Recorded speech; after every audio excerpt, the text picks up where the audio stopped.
तो और यू तो आज ग्रेडियंट के बारे में डिस्कस करने जा रहे हैं। बहुत ही इम्पोर्टेंट टॉपिक है, जरा पूरा गौर से समझने का। ग्रेडियंट सबसे पहले कोई फंक्शन है, स्केलर फंक्शन है फाई इक्वल टू 1 वेरिएबल का Q plus x square plus 5, इस तरह फंक्शन है। तो इस फंक्शन में सबसे इम्पोर्टेंट जानकारी क्या है कि ये फंक्शन कैसे ग्रो कर रहा है, कैसे रेट ऑफ चेंज है फंक्शन का, फंक्शन किस तरह से बदलेगा, यही सबसे इम्पोर्टेंट जानकारी है। तो ये फंक्शन कुछ ग्राफ खींचते हैं, तो यहाँ पे फाई का वैल्यू होगा, इधर एक्स का वैल्यू लेंगे तो कुछ इस तरह का मान लिया जाए फंक्शन का ग्राफ आएगा। तो D phi by d x जो है, D phi by d x जो है बताएगा किस तरह से फंक्शन चेंज कर रहा है, कैसे फंक्शन जो है चेंज कर रहा है। ये d phi by d x बताएगा, ये बताएगा rate of change of function है, ये rate of change of function है। अब यदि दो वेरिएबल का फंक्शन लेते हैं, फाई इक्वल टू लेते हैं एक्स क्यूब प्लस वाई 4/2, इस तरह का कोई फंक्शन लेते हैं, तो ये दो वेरिएबल का फंक्शन है। अब जो इसका ग्राफ होगा, इसका इनपुट भी जो है एक इनपुट एक प्लेन होगा और आउटपुट भी एक प्लेन होगा। ये y है और ये x है और ये z है। यदि xy प्लेन में इनपुट लेते हैं, xy कोऑर्डिनेट रखेंगे यहाँ x और y का कोऑर्डिनेट, तो ये एक प्लेन आएगा। और आउटपुट जो है z में देखते हैं, फाई का मान जो है z के बराबर देखते हैं, तो आउटपुट भी एक प्लेन आएगा। तो कुछ मान लिया जाए कि कुछ इस तरह का प्लेन बन रहा है। तो अब हमको ये फंक्शन कैसे चेंज कर रहा है, अब इसका सबसे इम्पोर्टेंट जानकारी यही है कि ये भी फंक्शन कैसे चेंज करेगा। स्केलर फंक्शन है, इसमें सबसे इम्पोर्टेंट होता है कि फंक्शन कैसे चेंज कर रहा है। तो इसके लिए एक लाइन में नहीं जाएंगे, जिस तरह से वन वेरिएबल फंक्शन में एक लाइन में इनपुट था, एक डायरेक्शन में जाएंगे। यहाँ x1 y1 से जाएंगे, x2 y2 जाएंगे, यहाँ x1 y1 से x3 y3, तो हर एक यहाँ से इस डायरेक्शन में जाएंगे तो अलग चेंज आएगा फंक्शन का, इस डायरेक्शन में जाएंगे तो अलग फंक्शन आएगा चेंज का, इस डायरेक्शन में जाएंगे तो फंक्शन अलग ढंग से चेंज करेगा। तो इसमें फंक्शन कैसे चेंज कर रहा है, इसको डिस्क्राइब करने के लिए पहले हमको एक कोऑर्डिनेट से दूसरे कोऑर्डिनेट पे जाना पड़ेगा।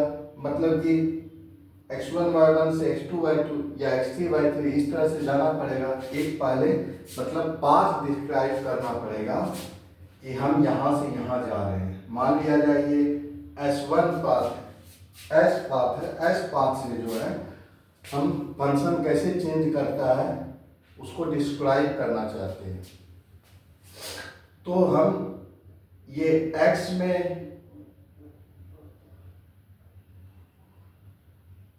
ये S पाथ है, तो मान लिया कि ds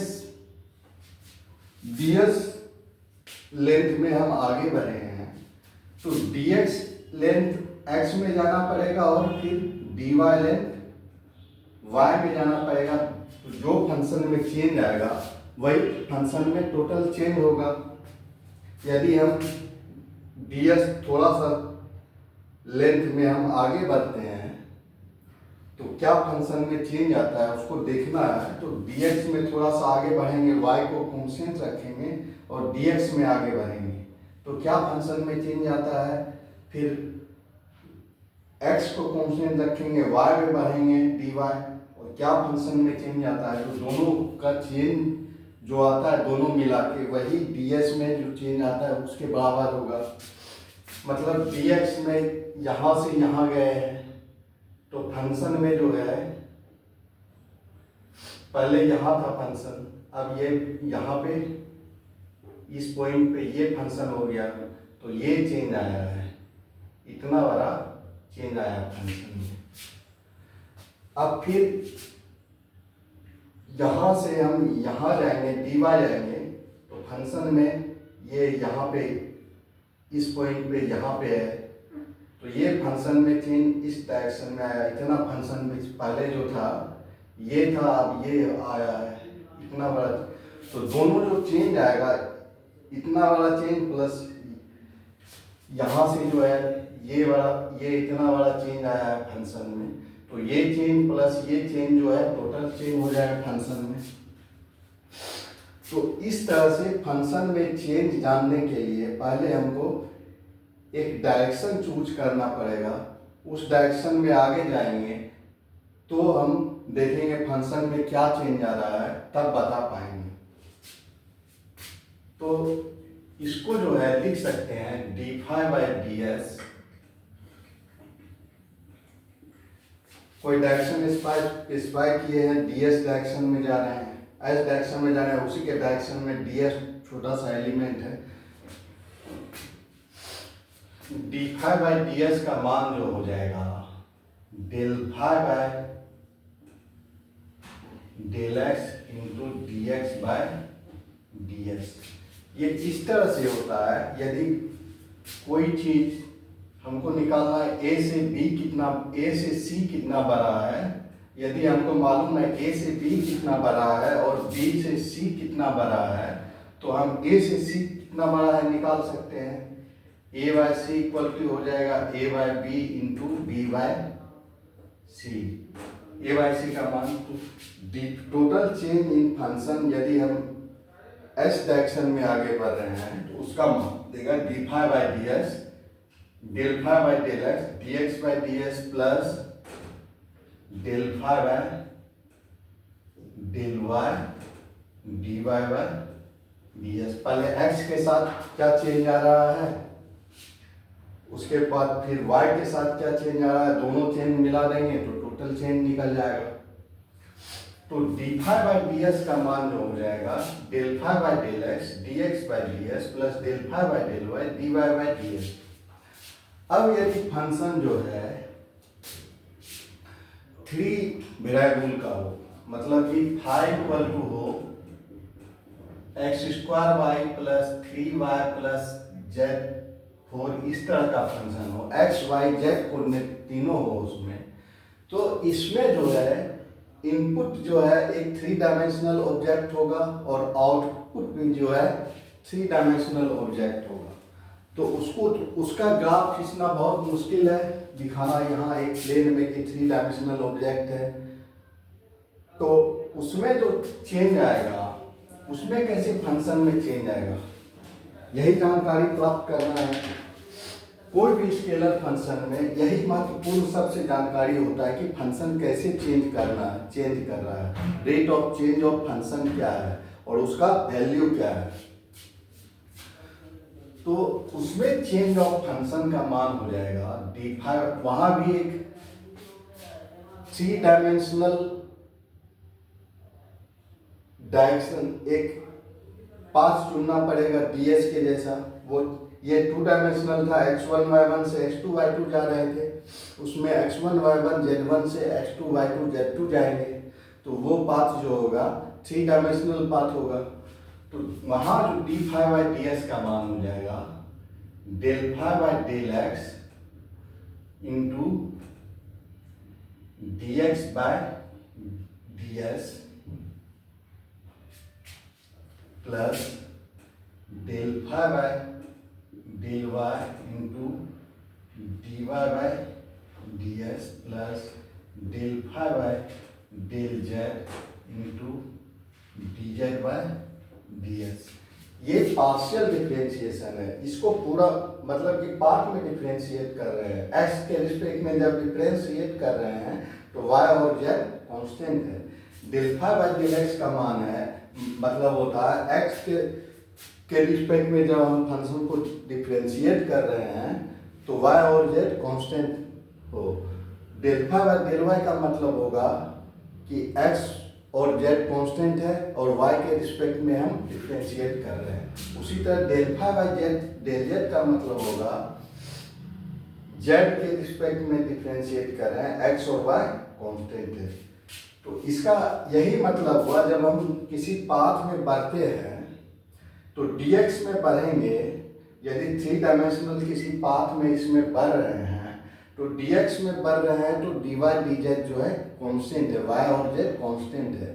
और फिर dy में बढ़ रहे हैं तो x और z कांस्टेंट है, और dz में बढ़ रहे हैं तो x और y कांस्टेंट है।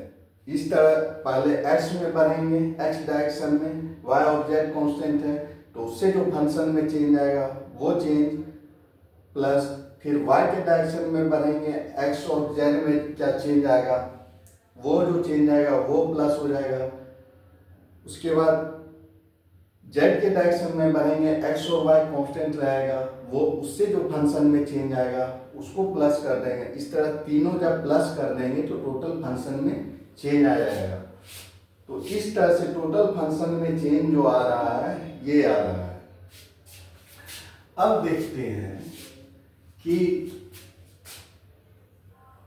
ये जो है हम यहां से यहां जा रहे हैं x1 y1 z1 से, जो पाथ है मेरा 3 डायमेंशन में x1 y1 z1 से x2 y2 z2 जा रहे हैं।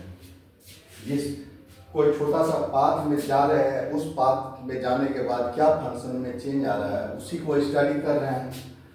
तो इसको देखेंगे x0 y0 z0 से x1 y1 z1 में जा रहे हैं, और इस डायरेक्शन में यूनिट वेक्टर जो है ai cap plus bj cap plus ck cap unit vector है इस डायरेक्शन में। और ये जो डायरेक्शन है s का डायरेक्शन है, वेक्टर s में जा रहे हैं, s के डायरेक्शन में जा रहे हैं। तो x1 का मान जो हो जाएगा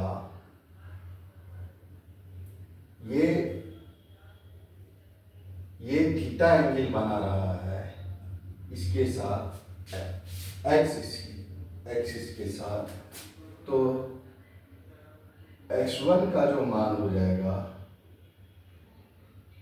तो x1 इक्वल टू हो जाएगा x0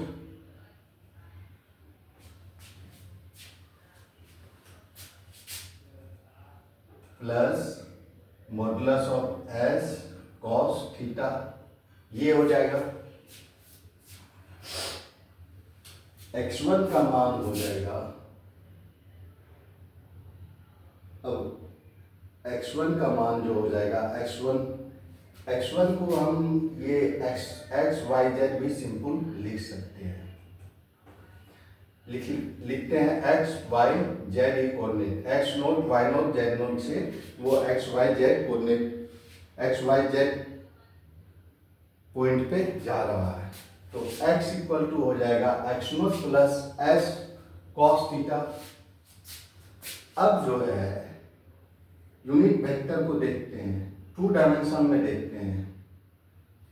unit vector s cap का मान जो है ai plus bj cap plus ck cap है। अब 2 डायमेंशन में देखते हैं cos थीटा निकालने के लिए। तो ये a है और ये b है, ये a और b है, और ये जो है s कैप है, यूनिट वेक्टर s कैप है, और ये एंगल जो है थीटा है। तो यहां से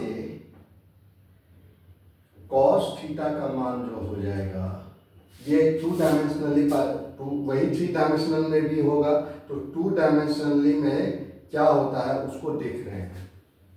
तो cos थीटा का मान हो जाएगा a बटा s, ये मॉडुलस हो जाएगा,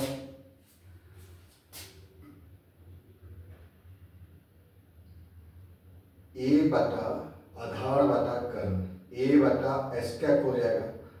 तो कॉस थीटा का मान जहां से हो जाएगा कॉस थीटा इक्वल टू ए हो जाएगा। ए आई बी जे सी के इस पाथ में हम आगे बढ़े हैं। अब हम उसी को हम समझ रहे हैं 2 डायमेंशन में। ए इधर रहेगा, बी इधर रहेगा, ये एस कैप जो है यूनिट वेक्टर है, तो कॉस थीटा का मान हो जाएगा ए बटा एस कैप। तो कॉस थीटा का मान यहाँ से ए हो जाएगा। अब यहाँ पे यदि हम रखते हैं कॉस थीटा का मान एक्स नोट प्लस ये हो जाएगा मॉडुलस ऑफ एस, ये हो जाएगा।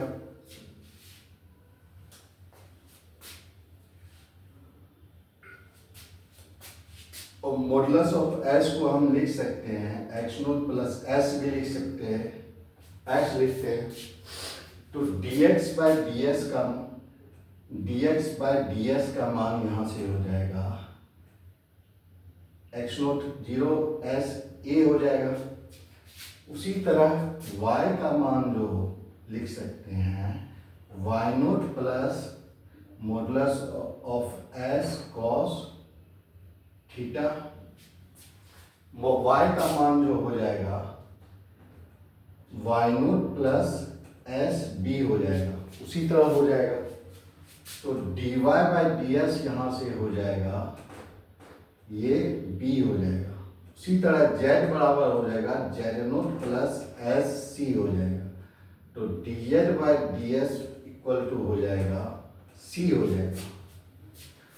अब जो है यही मान यहाँ पे रखते हैं, इस इक्वेशन में रखेंगे तो ये हो जाएगा d phi by D s equal to जो चेंज आ रहा है del phi by del x, d x by D s का मान into a plus del phi by del y b plus del phi by del z c, ये हो जाएगा।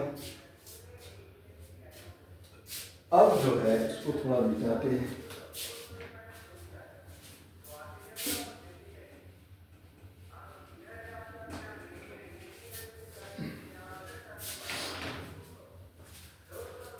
Equal to ये हो जाएगा डेल, ये जो है दो वेक्टर का del phi by del X i, इस तरह से लिख सकते हैं del phi by del Y j cap plus del phi by del Z k cap dot करके A i cap plus B j cap plus C k cap. अब dot करेंगे तो सेम वैल्यू आ जाएगा, ये वैल्यू आ जाएगा। तो इसको जो लिख सकते हैं del by del X i cap plus del by del Y j cap plus del by del Z k cap, phi को बाहर रखे हैं dot A i cap plus B j cap plus C k cap. तो इस तरह से हम ये जो आ रहा है वैल्यू, ये बहुत ही स्पेशल है। ये एक तरह का जो वैल्यू है, ये जो आ रहा है ये ब्रैकेट में जो है, ये ऐसा चीज है कि इसी को डेल ऑपरेटर कहते हैं। Del phi dot A i cap plus B j cap c k cap. तो ये ऐसा इतना ये बहुत बड़ा सुपर हीरो है। ये वेक्टर फील्ड और स्केलर फील्ड, जहाँ वेक्टर और स्केलर फील्ड के रूप में रहता है, उसका जो है पोस्टमार्टम करके ये चीज़ बता देता है डेल ऑपरेटर कि वो कैसे बढ़ रहा है, उसमें क्या हो रहा है, डाइवर कोई चीज़ वहाँ से निकल रहा है या वो फील्ड का क्या प्रॉपर्टी है, सारा प्रॉपर्टी को ये डील कर देता है। तो डेल एक ऐसा सुपर स्टार है, सुपर हीरो है, जो पूरा फिजिक्स में इसी का यूज होता है। जहाँ भी वेक्टर और स्केलर फील्ड के रूप में रहेगा वहाँ डेल ही रहेगा। और डेल जो है सबका सारे फील्ड का पोस्टमार्टम कर देगा कि क्या कैसे इंक्रीज कर रहा है, क्या हो रहा है, घट रहा है, बढ़ रहा है, घूम रहा है, क्या हो रहा है फील्ड के अंदर, स्केलर फील्ड वेक्टर फील्ड, सारे को ये डील कर देता है। इतना बड़ा ये मैथमेटिकल इंस्ट्रूमेंट है, मैथमेटिकल ऑब्जेक्ट है। तो ये इसी को डेल ऑपरेटर कहते हैं, इसी को कहते हैं डेल ऑपरेटर। ये बहुत बड़ा चीज है। और ये दोनों डेल फाई को कहते हैं ग्रेडियंट, मतलब gradient of function, scalar function हुआ, स्केलर फंक्शन फाई। तो डेल फाई जो हो गया gradient of scalar function phi हो गया, और ये जो हो गया डेल ऑपरेटर हो गया। तो अब मिटाते हैं थोड़ा।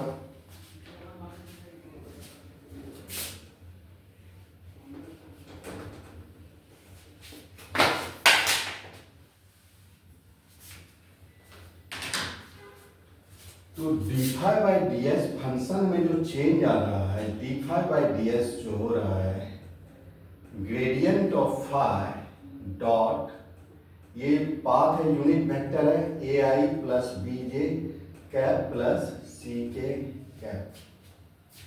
किस पाथ में जा रहे हैं, ये उस डायरेक्शन में यूनिट वेक्टर है, A I B J plus C k cap. तो और ये है फंक्शन कैसे चेंज कर रहा है उसका मान है। तो इसका यदि हम डॉट करते हैं तो डेल फाई, ये हो जाएगा मॉडुलस ऑफ डेल फाई, ये चूंकि वेक्टर है, ये हो जाएगा A i cap plus B j cap plus C k cap का मॉडुलस कॉस थीटा, यदि थीटा एंगल बना रहा है, ये ग्रेडियंट ऑफ फाई और ए आई बी जे सी के यूनिट जिस डायरेक्शन में जा रहे हैं उससे थीटा एंगल बन रहा है, तो ये हो जाएगा। तो इसका जो मान हो जाएगा ग्रेडियंट ऑफ फाई का मॉडुलस, और ये कॉस, ये यूनिट हो जाएगा 1 हो जाएगा, यूनिट वेक्टर है तो मॉडुलस। तो D phi by D S जो निकल गया, ये कॉस थीटा के, ये gradient of phi cos theta निकल गया। अब कॉस थीटा का मैक्सिमम वैल्यू 1 होता है, तो कॉस थीटा जब मैक्सिमम होगा तो ये मैक्सिमम होगा, तो ये maximum equal to maximum d phi by D s equal to हो जाएगा ग्रेडियंट ऑफ फाई के बराबर, मॉडुलस हटा देते हैं तो ग्रेडियंट ऑफ फाई जो है कॉस थीटा का 1, तो ग्रेडियंट ऑफ फाई जो बताता है कि रेट ऑफ चेंज जो है मैक्सिमम क्या है, रेट ऑफ चेंज का मैक्सिमम वैल्यू क्या है, इसका मैग्नीट्यूड, ग्रेडियंट ऑफ फाई का मैग्नीट्यूड जो है बताता है कि मैक्सिमम रेट ऑफ चेंज का वैल्यू क्या है। मैक्सिमम जो फंक्शन चेंज कर रहा है किस रेट से चेंज करेगा, उसका मान बराबर होता है ग्रेडियंट ऑफ फाई के मॉडुलस के। जैसे कि कोई रूम के अंदर टेम्परेचर है 30 डिग्री, यहाँ पे है 25 डिग्री,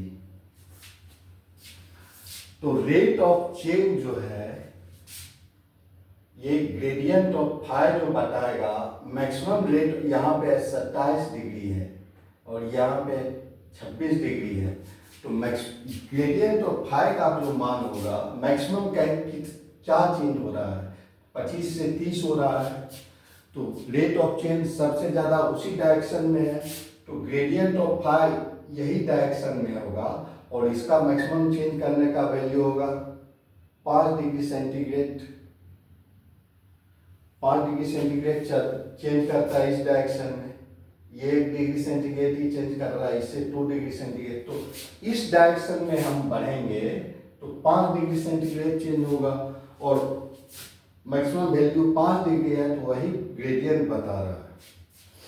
अब ये जो है डायरेक्शन, ये d phi by D s equal to है D phi by D s equal to है ग्रेडियंट ऑफ फाई का modulus dot A i cap plus B j cap plus C k cap cos theta. अब maximum value जो है 0 है, theta का मान 0 होगा तभी 1 होगा। तो ए आई बी जे कैप और ग्रेडियंट ऑफ फाई का वैल्यू जब इस डायरेक्शन में जाएंगे, मतलब जिस डायरेक्शन में जा रहे हैं उस डायरेक्शन में बढ़ते हैं, तो maximum function rate of change होता है। तो ग्रेडियंट ऑफ फाई का जो डायरेक्शन है, ग्रेडियंट ऑफ फाई का जो डायरेक्शन है वो बताता है कि मैक्सिमम रेट ऑफ चेंज किस डायरेक्शन में होगा। क्या कि ग्रेडियंट ऑफ फाई का डायरेक्शन यदि हम एस के डायरेक्शन में जा रहे हैं, एस जो डायरेक्शन चूज किए हुए हैं उस डायरेक्शन से 0 डिग्री का कोण बना रहे हैं, मतलब उस डायरेक्शन में जा रहे हैं, तो मैक्सिमम रेट ऑफ चेंज जो है D phi by D s होता है। मतलब मैक्सिमम रेट ऑफ चेंज जो है होता है वही डायरेक्शन में जिस डायरेक्शन में हम ग्रेडियंट का डायरेक्शन होता है। तो ग्रेडियंट का डायरेक्शन यदि ग्रेडियंट के डायरेक्शन में जाएंगे तो ये मैक्सिमम, यहाँ थीटा का मान 0 रखना पड़ेगा, तो ये मैक्सिमम रेट ऑफ चेंज का। तो ग्रेडियंट ऑफ फाई के डायरेक्शन में यदि हम बढ़ते हैं, इसके डायरेक्शन में बढ़ते हैं, तो यहाँ पे d phi by D S जो है ये मैक्सिमम हो रहा है, ग्रेडियंट ऑफ फाई के ही डायरेक्शन में बढ़ रहे हैं। जो पाथ है वो ग्रेडियंट ऑफ फाई का ही डायरेक्शन 0 डिग्री बना रहा है, जिस डायरेक्शन में जा रहे हैं वो ग्रेडियंट ऑफ फाई का ही डायरेक्शन। तो उस डायरेक्शन में बढ़ते हैं तो ये d phi by D s का मान मैक्सिमम है, मतलब मैक्सिमम चेंज हो रहा है। तो ग्रेडियंट ऑफ फाई जो बताता है, ग्रेडियंट ऑफ फाई का जो डायरेक्शन होता है वो बताता है कि फंक्शन जो है किस फंक्शन जो है मैक्सिमम चेंज का डायरेक्शन को बताता है। कोई भी फंक्शन है तो उसका ग्रेडियंट ऑफ फाई निकालेंगे तो उसका जो डायरेक्शन होगा वो बताएगा कि मैक्सिमम फंक्शन में रेट ऑफ चेंज जो है उसी डायरेक्शन में होगा। तो ग्रेडियंट ऑफ फाई जो बताता है, इसका मैग्नीट्यूड बताता है कि क्या मैक्सिमम चेंज का वैल्यू क्या है, मैग्नीट्यूड, और इसका डायरेक्शन जो बताता है कि उस डायरेक्शन में फंक्शन सबसे तेजी से चेंज करता है। यही है ग्रेडियंट। सब बहुत इंपॉर्टेंट चीज़ है, इसको एकदम बढ़िया से समझ लेने का है। ठीक है, थैंक यू।